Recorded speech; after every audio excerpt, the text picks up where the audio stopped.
Financials are the one space which earnings-wise are holding very, very steady. Deepan, thank you very much. Great to have you with us here on the program.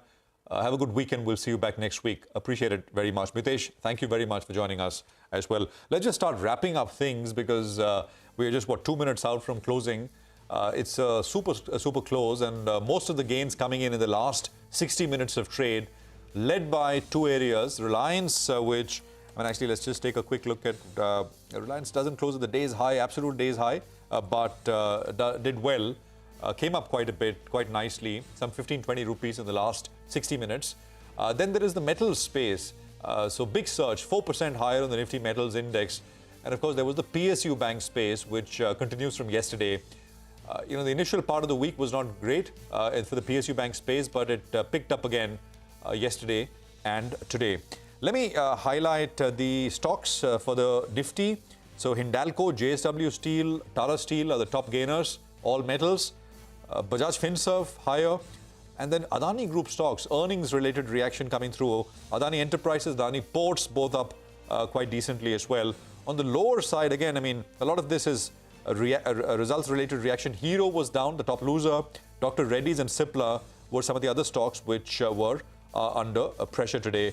Market breadth was, positive, but it didn't get better as the Nifty got better. The advances to declines ratio was right there where we started when we started at 230. Some 1250 stocks were higher and just under 1,000 stocks lower overall on the NSE. Nigel. Well, plenty of stocks actually did well, Prashant, in the broader markets, though the mid-cap index ended more or less flattish. You had more advances than declines. So just take a look at the stocks flying off the bat. You had Sierra Ramsell reacting to its numbers, beautiful set of numbers out there. Rainbow Medicare, well, that stock as well did spike up in trade today. A few other notable gainers. Repco Home Finance was up and about. Ace, Action Construction, it's had a very, very good run actually of late. Even today, the stock was locked in upper circuit, up close to around 10%. Axis Gates, a small cap company, don't talk about it very often, but what a dream run that one's had as well, was up close to around 10%. A few more notable gainers. Goa Carbon, well, that stock was up close to around 20% odd, reacting to its set of numbers. On the flip side, we had a few earnings reactions that came actually midway through the trading session. AB Fashion and Retail, well, that one got clunked back close to 6.5%. HBCL, a day post their numbers, well, that one took a bit of a knock. And Syngene as well was down close to around 3%.